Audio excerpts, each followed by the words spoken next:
Nakatulog na lang sugato na nato ang tuig 2023. Ang pipila ka kinahanglan mag-uban yod ang tibok pamilya ilabi na sa pagsuroy. Usa ang Fort San Pedro nga gipaabot nga dagsaan sa mga manglaag. Ug adunay live report si Fem Marido Babok. Fem?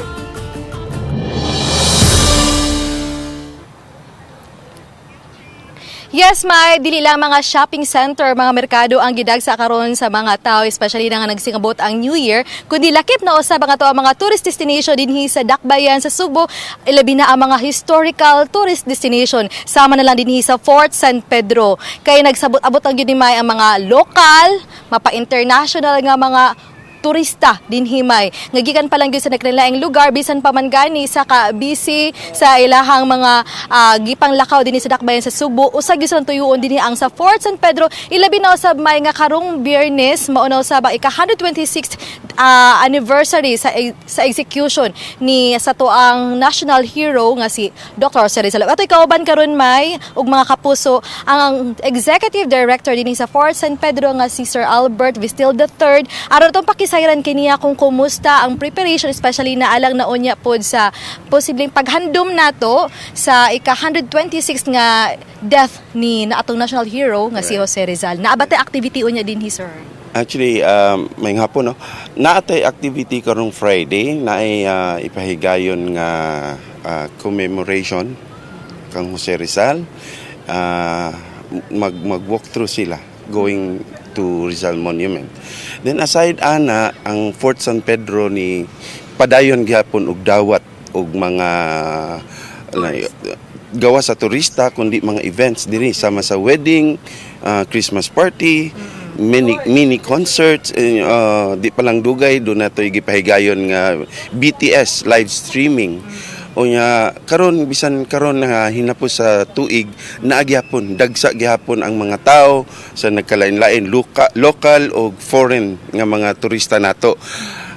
Welcome gyapon, nalipay ko nga gikan sa pagbukas nato after sa pandemic, nagkadaghan ang ato ang mga turista, ato mga bisita. Karon no, I could say nga naana sa 70 to 75% ang ato ang increase nga sama ni adto nga punsisok gyud ang mga tao nga mo bisita sa Fort San Pedro.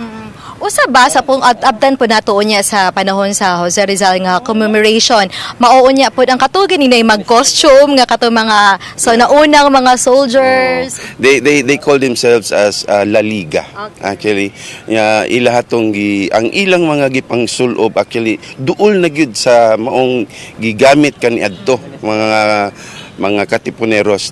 Naa sila dinhi, you can witness, every weekend, Sabado, Domingo, naa na sila dinhi. Ang ato ang mga bisita, they are free to have a picture with them. Sabado sa buntag hangtod sa hapon, then Domingo sa buntag hangtod sa hapon.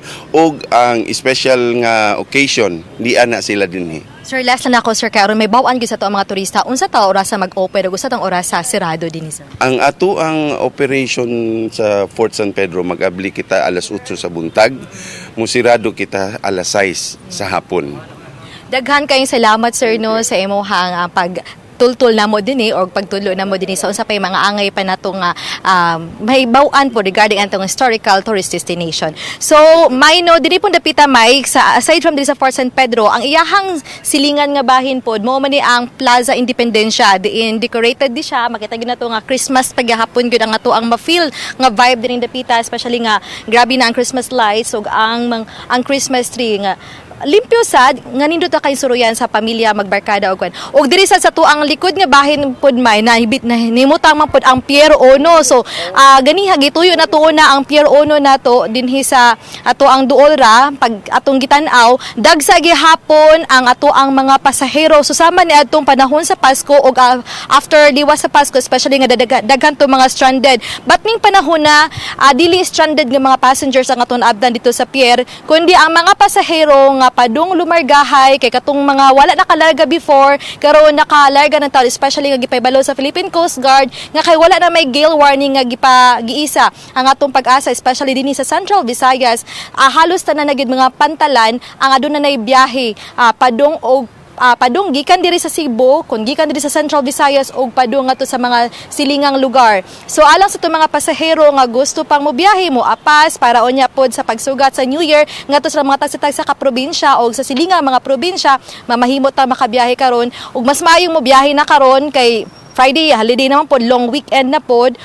Mas maayong mobiyahe na kay especially aduna na po gipahibaw at pag-asa nga na po pagbati sa panahon nga dala na po sa lain na po nga low pressure area nga na diha sa may Hinatuan, Surigao del Sur. May Daghang salamat, Femari Dumabo.